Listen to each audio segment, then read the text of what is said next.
व्यापारी और उसका बेटा। बहुत समय पहले की बात है। एक व्यापारी के यहाँ कई वर्षों के बाद पुत्र का जन्म हुआ था। इसलिए माता पिता अपने बच्चे को बहुत प्यार करते थे।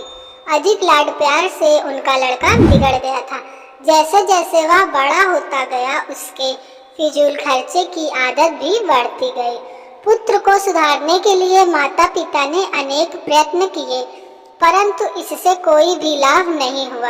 एक दिन पिता ने पुत्र से कहा, बेटे, मेरे पास जो कुछ है वो सब तुम्हारा ही तो है, लेकिन एक शर्त है, तुम्हें इस बात का प्रमाण देना होगा कि तुम भी धन कमा सकते हो। तब तक मेरे संपत्ति से तुम्हें एक पैसा भी नहीं मिलेगा। पिता के इस व्यवहार से पुत्र को बहुत दुख हुआ। उसने निश्चय किया, मैं इस बात का प्रमाण जरूर दूंगा कि मैं भी धन कमा सकता हूँ। अगले दिन वह लड़का काम की तलाश में निकला। घूमते घूमते एक साहूकार के यहाँ ठेला खींचने का काम मिल गया।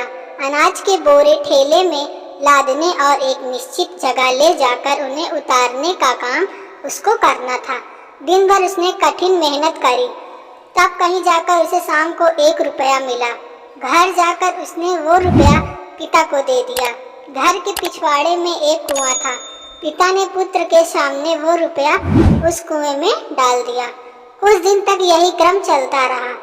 प्रतिदिन पुत्र मेहनत से कमाया हुआ पैसा पिता को देता और पिता पुत्र से कुछ भी न कहकर उसके द्वारा कमा कर लाया गया रुपया कुएं में डाल देता था।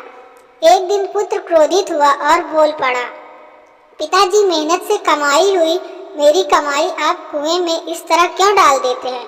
पिता ने उसे समझाया, मैं जानता हूँ पुत्र कि तुम दिन भर बहुत मेहनत करते हो, तब जाकर 1 रुपया कमा पाते हो। तुम्हारी मेहनत की कमाई को जब मैं कुएं में फेंक देता हूँ तब तुम्हारा मन दुखी हो जाता है, यह भी मैं समझता हूँ। बेटा, अब तुम भी समझ गए होगे, जब तुम मेरे कमाए हुए पैसे धन को निरंतर बर्बाद कर रहे थे तब मेरी क्या दशा होती होगी। पुत्र को अपनी गलती का एहसास हुआ। उसने मन ही मन निश्चय कर लिया, अब मैं कभी भी धन को व्यर्थ खर्च नहीं करूँगा। शिक्षा, हमें फिजूल खर्ची से बचना चाहिए। हमारे चैनल को सब्सक्राइब करें।